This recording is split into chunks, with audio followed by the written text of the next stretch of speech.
Hai, aku Melati Harap ngucapin terima kasih buat kalian yang udah klik video ini.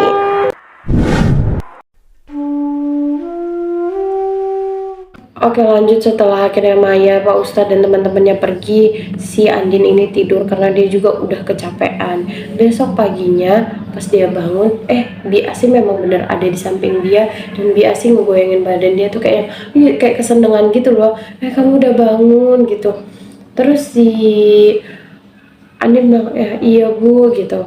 Di situ tuh bener-bener kayak Bi Asi itu kayak ibu lagi khawatir gitu loh sama anaknya. Terus Bi bilang gini, maaf ya Andin. Andin kayak, maaf kenapa gitu. Dan si Bi bilang, iya apa yang dibilang Maya itu benar. Dia kayak kaget banget. Ini bilang Maya bener. Iya, jadi sebenarnya anak saya itu nggak merantau, tapi anak saya itu ditumbalin sama suami saya, makanya kayak gitu loh, dan suami saya meninggal. Pokoknya dia bilang gitu. Di situ tuh sampai refleks aja tuh si Andin mundur gitu loh, yang kayak kaget apa yang dibilang Maya bener gitu. Tapi dalam hati dia kayak gini, oh ya udah deh, tapi kan yang ngelakuin hal itu kan suaminya, bukan si Bi Asihnya.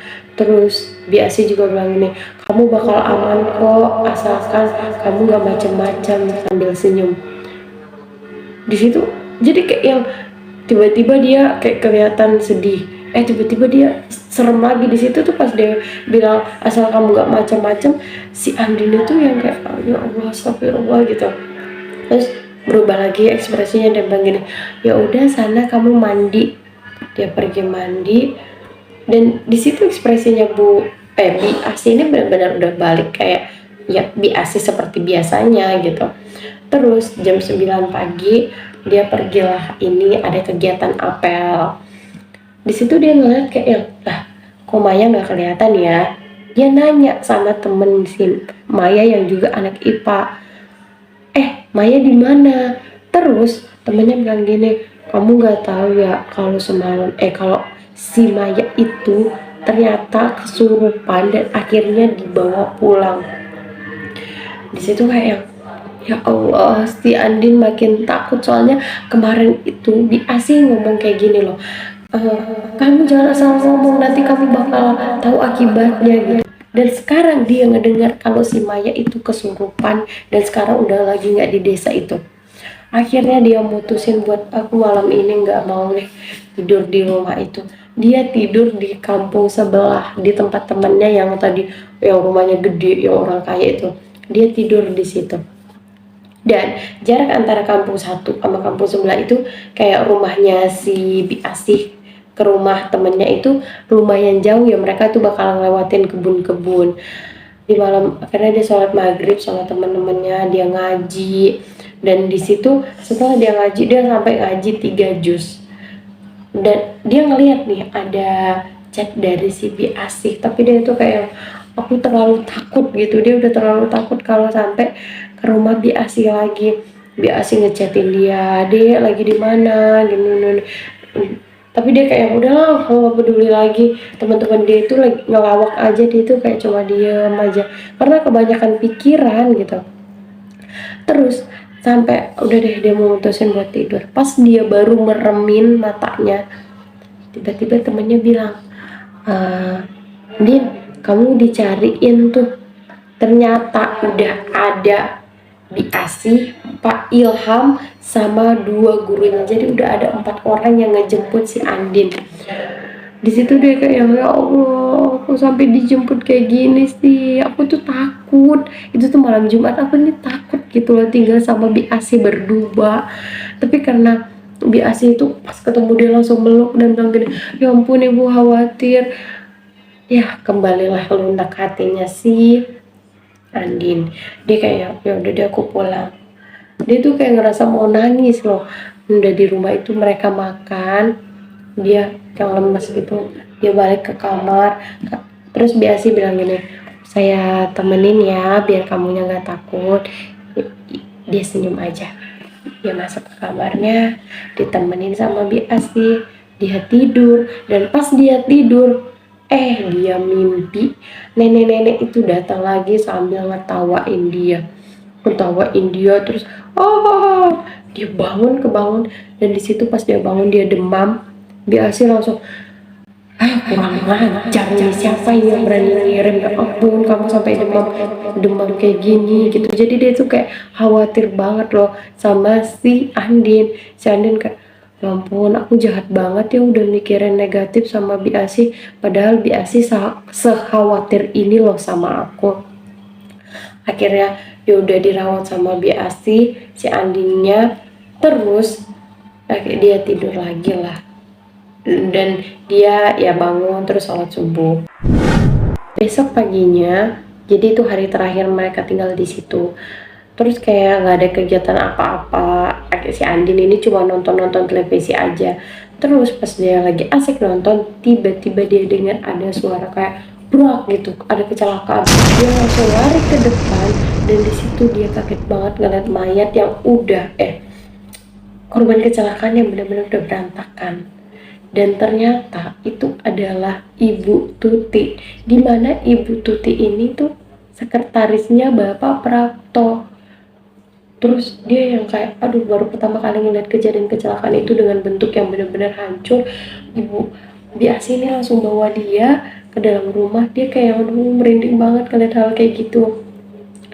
Terus Biasi ngomong kayak gini, aduh jahat banget si Prapto ini, kemarin udah tukang kebunnya, sekarang sekretarisnya juga memang aja banget gitu. Pokoknya dia tuh kayak ngomel-ngomel Biasinya, kamu juga hati-hati sama Prapto, kamu tuh kayaknya udah diincar sama dia. Si Andin yang udah kayaknya didikte gitu sama Biasi yang ngerasa kayak, aduh bener nih Pak Prapto ini parah banget, kenapa sih aku yang mau dijadiin tumbal, rasanya sebelum dia mau bunuh aku udah mau bunuh duluan gitu dalam hatinya si Andin. Terus akhirnya yaudah kalau kamu mau selamat, Biasi bisa bantu. Si Biasi ini nyediain kayak sesajen kayak gitu.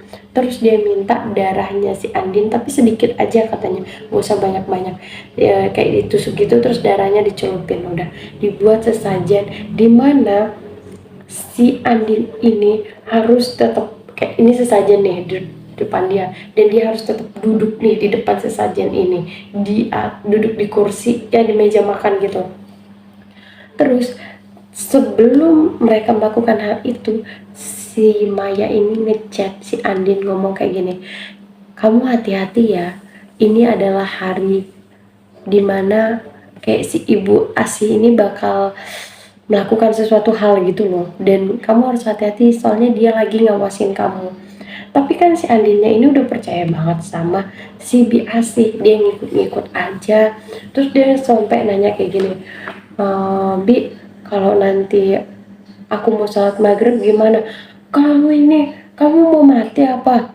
Kata Biasi, pokoknya kamu ada apapun jangan pergi dari kursi ini, kamu harus tetap di sini. Saya mau ngelayat dulu ya. Udah si Biasinya ini pergi ngelayat, dia tuh kayak terjebak banget gitu loh, cuma 4 hari doang pengalamannya udah horornya banyak banget gitu. Dia diam di situ dan tiba-tiba ada angin kencang. Angin kencang itu ngebuka pintu, dan dia ngeliat kalau nenek-nenek itu datang lagi, dan nenek itu ngelus ngomong kayak gini, jangan takut gitu, yang kayak pokoknya serem gitu loh. Di situ dia ngelirik doang itu kayak udah takut banget sih Andinnya. Nenek itu tiba-tiba dari ngalus-ngalus tiba-tiba nyekik si Andin sampai si Andinnya nggak bisa gitu. Dia coba mukul-mukul dan akhirnya dia tendang nenek ini. Udah dia tendang, dia mencoba lari, tiba-tiba nenek ini berubah wujud jadi makhluk berbulu, narik tangan dia sampai narik kaki dia sampai kakinya itu kecakar-cakar. Pokoknya benar-benar yang itu menegangkan banget buat si Andin. Dalam keadaan situasi yang menegangkan itu ada suara berhenti gitu, dan itu dia dengar suara Bapak Prapto. Dia langsung kayak, bener kan ini ulah Bapak Prapto. Terus setelah Bapak Prapto datang Pak Ilham, Ustadz itu udah datang Pak Ilham. Dia juga ngelihat Maya Pokoknya dia sempat ngelihat Pak Ilham sama Pak Prapto ini kayak lagi apalah kayak gitu sama si Jin ini. Terus di situ Maya juga sempat nolongin dia. Nggak berapa lama dia pingsan. Setelah dia pingsan, dia bangun, keadaannya di situ Maya, dia ngelihat Maya dalam keadaan yang benar-benar buruk. Di mana si Maya ini mukanya udah luka-luka dan dia juga dalam keadaan yang sangat lemas, sama lemesnya kayak si Andin. Terus si Andin dibawa sama si Maya ini ke satu ruangan, ada ibu-ibu, dia ngeliat ibu-ibu ini berhijab. Terus si ibu-ibu ini kayak ngelus-ngelus kakinya dia, udah dielus-elus kakinya. Besok harinya si Andin ini diajak gitu, ayo Din kita ikut gitu, kata si Maya. Ternyata dipanggil Bapak Prapto, dia kayak nggak mau gitu loh. Dia tuh kayak Pak Prapto itu kan orang jahat ya, dia masih di mindset dia tuh Pak Prapto ini orang jahat ya. Terus udah, kamu harus ikut biar kamu tahu. Di situ akhirnya dikasih tahu sebenarnya si Maya nih yang jadi targetnya Bi Asih buat jadi tumbal, tapi si Maya ini itu punya penjaga, makanya dia ngotot banget pengen pulang, dia ngotot banget kayak kita harus pergi dari sini. Tapi kan si Andina nggak ngerti apa-apa dan ngerasa kenapa Bi Asih ini kan di depan dia tuh baik banget. Dan di situ Pak Prapto bilang, saya mohon maaf gitu loh, udah ngizinin Bi Asih buat jadi orang tua asuh mereka selama live in kegiatan itulah gitu. Ternyata Bi Asih ini dulunya itu TKW dan suaminya itu kepala desa. Dia pulang dari negara tempat dia kerja itu, dia bawa 2 anak, yang ngebuat suaminya itu benar-benar marah sama dia. Terus suaminya bilang, udah kamu gak usah lagi kerja-kerja di luar negeri. Setelah itu dia ngerasa kayak ada yang kurang gitu di hidupnya, sampai dia memutuskan udahlah, kayak mungkin hartanya dia ngerasa kurang gitu loh kalau dia nggak kerja. Dia memutuskan untuk melakukan pesugihan. Jadi selama ini warga-warga desa itu nggak ada yang ngelakuin pesugihan, yang ngelakuin pesugihan sendiri itu ya si Bi Asihnya. Dan di situ Bi Asih itu udah dijadi buronan yang nggak tahu udah lari kemana. Bi Asih itu juga rumahnya sebenarnya bukan rumah yang mereka tempatin. Bi Asih itu orang kaya, punya banyak tanah, punya banyak sapi. Jadi rumah itu ternyata memang rumah tempat tinggal makhluk yang jadi pesugihannya si Bi Asih. Terus di situ juga akhirnya si Andi itu ngerasa kayak kesel banget, dia pengen membawa ini ke kepolisian, tapi udahlah cukup sampai di sini. Dan akhirnya mereka pulang. Setelah mereka pulang dalam waktu ya bisa dibilang beberapa bulan lah, atau beberapa bulan gitu, si Bi Asihnya itu ngechat dia kayak ngomong kayak gini, ngechat 2 kali. Dia bilang gini, Andin di mana? Ibu kangen. Tapi dia cuma read doang. Dan 2 hari kemudian si Bi Asih ini ngechat dia dengan cuma hahaha, ketawa doang. Sampai sekarang kejadian itu membekas banget buat Andin, dan membekasnya itu gak cuma di ingatan tapi juga di kaki dan leher dia itu banyak garis-garis bekas cakaran makhluk itu. Sedangkan si Maya, ya Allah, dia tuh bener-bener ini banyak banget luka-luka waktu kejadian itu aja. Ini semua itu mukanya diperban. Dan si Maya pindah sekolah, pindah rumah, bener-bener dia nggak mau lagi kayaknya di desa itu, di desa tempat di kota dia tinggal aja dia udah nggak mau. Dan dengar-dengar sekarang dia itu kuliah di luar negeri. Ini benar-benar kejadian yang membagongkan ya, dimana yang lihatnya baik-baik melakukan kegiatan seperti manusia biasanya, malah mendapatkan hal yang buruk kayak gitu. Misalnya thank you buat kalian yang udah dengar cerita ini. Ampun, suaraku udah serak banget. And thank you, bye bye, see you. Bisa kali subscribe. Iya dong, mau dong. Iya ya, oke. Thank you, makasih. Subscribe loh, bener ini.